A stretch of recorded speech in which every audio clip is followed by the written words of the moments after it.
Hola, buenas noches. Es un gusto que nos acompañen nuevamente para hablar de personajes geniales en nuestra historia, todas aquellas vidas, hombres, mujeres, que han tejido eso de lo que estamos hechos. Nuestra historia, Gerardo Laveaga, como siempre, querido amigo, me acompañas para hablar en esta ocasión de un personaje fundacional en la historia de México.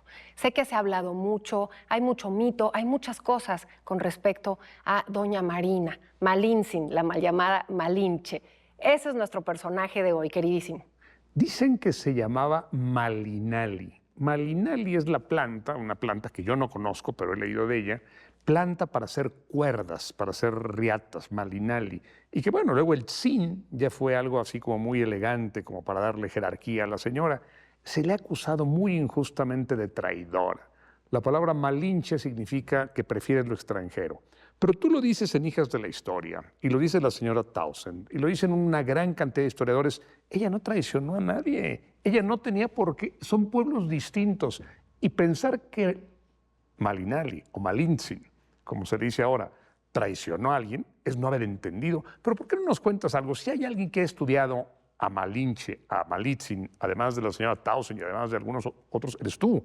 ¿Por qué no nos cuentas, es traidora o no es traidora? No, de ninguna manera. Es un personaje fascinante. Incluso su nombre nunca lo sabremos, porque en la historia y digamos, en la tradición prehispánica, tu nombre, el nombre que te daban tus padres, no se sabía porque después ibas tomando lo que pasaba en tu vida y ese era tu nombre. Nunca sabremos cómo se llamó una de esas esclavas a las que fueron dadas. Ni dónde nació, justamente. ni cuándo nació. Sí, eso ya se tiene una ubicación. Ella nace en una parte de este imperio mexica, a los alrededores de Coatzacoalcos, actualmente en Veracruz, en una ubicación de la población se llama Olutla. Esto era un pueblo de tradición olmeca, hablaban un idioma también que no era el náhuatl, Aunque que los es de el Painalá popolutla. dicen que nació en Painalá y No, hay esa... no, en últimas fechas ya está localizado en donde nació y fue en el área de Coatzacoalcos. Obviamente es una mujer que, como muchísimas otras, fue dada, que no fue una cosa exclusiva del mundo prehispánico. Cuando llegaba digamos, una guerra o una conquista de cualquier tipo, para hacer alianzas se casaban a las mujeres con los hombres de diferentes partes del mundo. Eso lo hemos visto en toda la historia de la humanidad. Y eso es lo que sucede con esta mujer. No sabemos exactamente cuándo nace, pero lo que sí sabemos es que la ubicamos cuando Hernán Cortés ya está en esta campaña por llegar a México Tenochtitlan y tiene justo una lucha, se enfrenta con un cacique en este mundo maya. ¿Qué le había pasado a esta joven antes? ¿Por qué no podemos decir que es traidora a la hora de ver a Cortés? Porque 2 veces antes había sido ya vendida como esclava, antes incluso de que llegara Hernán a su vida. Entonces, ¿qué fue lo que sucede en este gran imperio mexica? Una mujer era verdaderamente, si hoy pensamos en la desigualdad, las mujeres no tenían una posición, por supuesto, absolutamente privilegiada en lo absoluto. Las mujeres eran también objetos que se daban y se intercambiaban. Cuando muere el padre y ella queda huérfana, la madre vuelve a casarse, digámoslo así, de manera occidental, y ella formará parte de ese tributo que exigía ese imperio mexica, que tenemos esta idea de almibararlo y ponerlo como si fuera algo maravilloso, y era una teocracia absolutamente brutal y absolutamente estratificada, y más para una mujer. Entonces es vendida como esclava incluso, como tributo, y llega entonces al mundo maya chontal. Ahí ya trae 3 idiomas: el náhuatl de los conquistadores, de sus conquistadores, el popolutla, que es el que habla, popoluca, perdón, que es el que habla El pueblo. exactamente, como una herencia olmeca, y después el maya chontal, porque irá a El esa náhuatl. área. No, o sea, ahí habla Por eso, 3. Maya, Popoluca. Y maya chontal, cuando la venden a los mayas chontales. Los mexicas exigen tributo, la madre la Y vende. qué gran talento, porque eso no podemos negarlo, qué gran talento tenía para las lenguas, porque acabó también español. Por supuesto. Y logró ser la gran intérprete y no la premiaron y no la rescataron por su linda cara, porque hacía buena cocina. Claro. Era una mujer talentosísima. Una gran intérprete, es como el modelo de las intérpretes que logra conectar culturas. Y ella dice, bueno, yo no tengo que trabajar para el grupo A, ni para el B, ni para el C, yo no le debo nada a nadie. Por eso creo que no es una traidora. Por eso creo que es una mujer con mucho carácter y con mucho talento. De eso no tengo la menor duda. Estoy completamente de acuerdo, Gerardo, porque ese carácter es el que va a definir. Y hablabas también de la investigación de Camila Townsend. Camila Townsend lo que hace es investigar a esta mujer desde el punto de vista antropológico. Y tú te puedes imaginar que justamente en esos momentos brutales que se está dando, ya es inminente la caída de este imperio, porque si no hubiesen sido estos españoles en esta expedición que Hernán Cortés se le escapa de una manera a Cuba, hacia el territorio, hubiesen venido otros. Pero lo que ella entiende es que en estos tiempos habrá otra vez lo que a ella le sucedió, los cambios, las conquistas.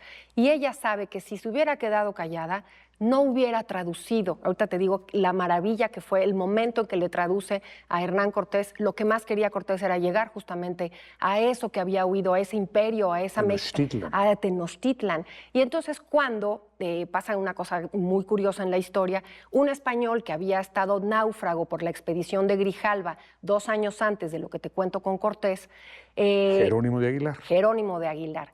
Con Gonzalo Guerrero. Gonzalo Guerrero se casa con una mujer maya, se convierte en un maya que además peleará con Cortés. Pero Jerónimo de Aguilar será muy feliz que lo rescatan los españoles y se convierte en traductor.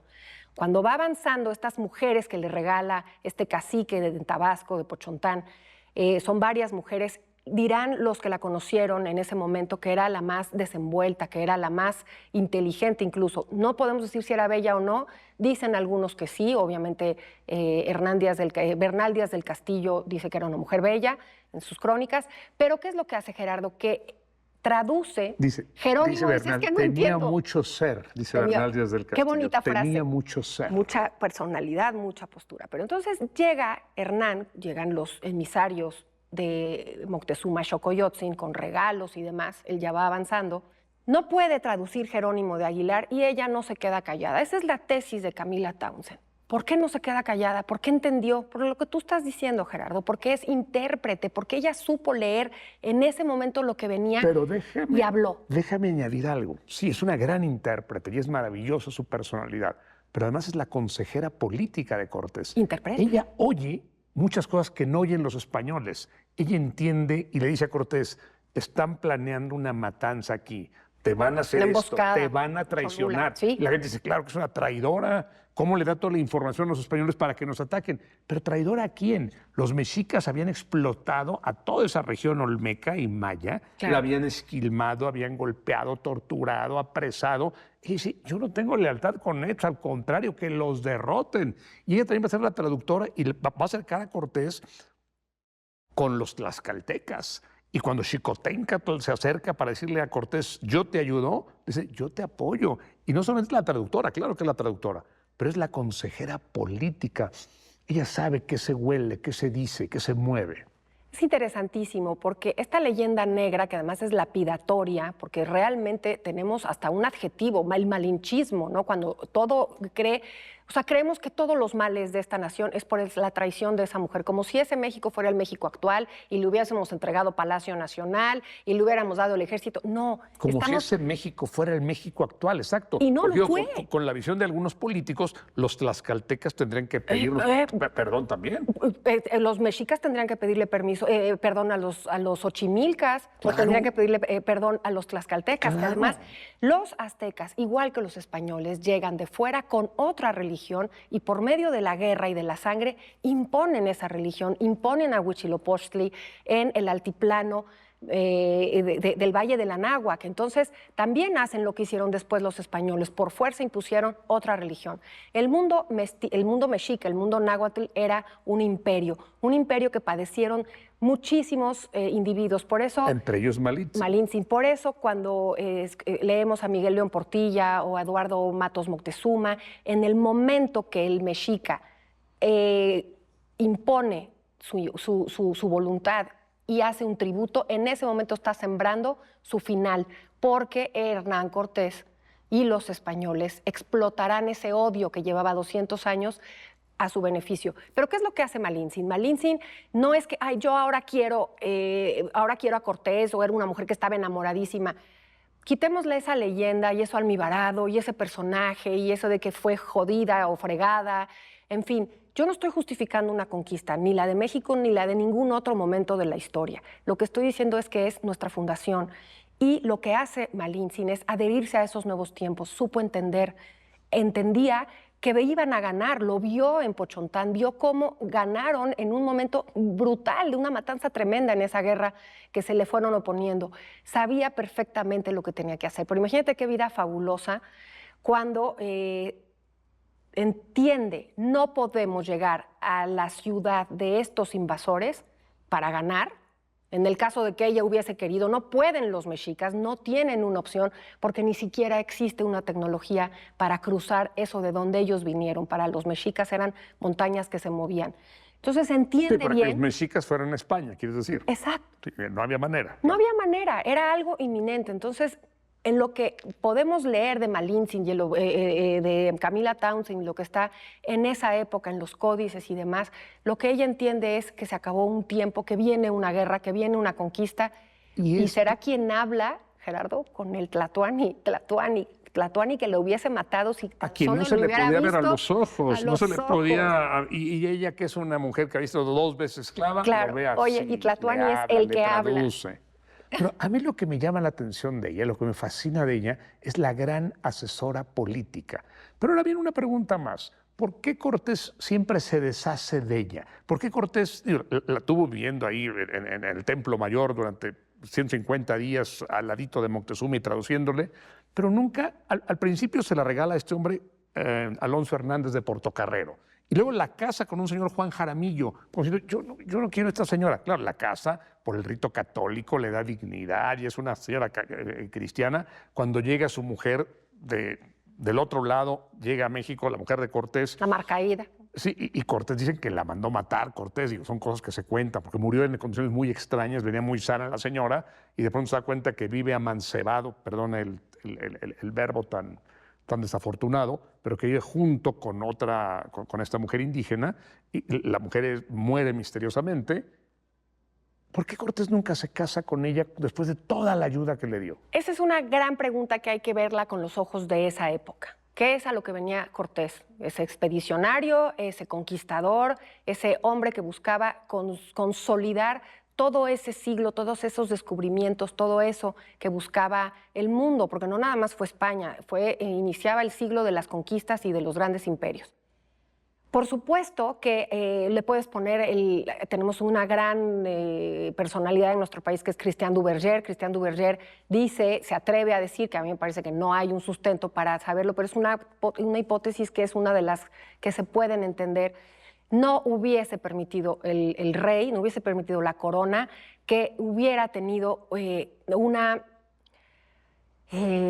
vida que no fuese la que se esperaba en España. Era un hombre muy de España, muy del catolicismo, con una ambigüedad absoluta. Pedro de Alvarado se casó con una indígena. No se casa tampoco, no, con Tecuelhuetzin no se casa. Tampoco se casa con Isabel Moctezuma, Hernán Cortés, que además Duverger dice no se atreve porque hubiese sido... Pero muchos de los capitanes sí se casaron con indígenas. Pues ahí te voy, el que se casa, primero la da al más importante de la expedición, que era Portocarrero, porque era darle un lugar a ese hombre.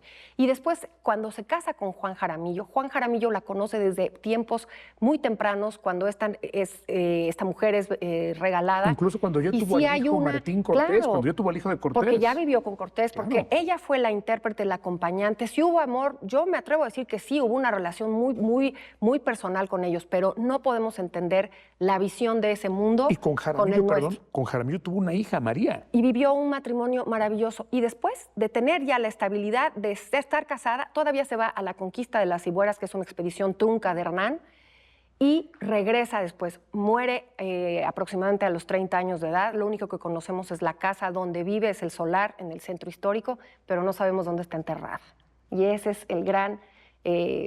la gran vida de esta mujer fundacional de nuestra historia. Te brillan los ojos cuando hablas de la Malinche. Sí, me parece maravilloso. Muchísimas gracias, Gerardo. Gracias por habernos acompañado a descubrir personajes geniales de nuestra historia.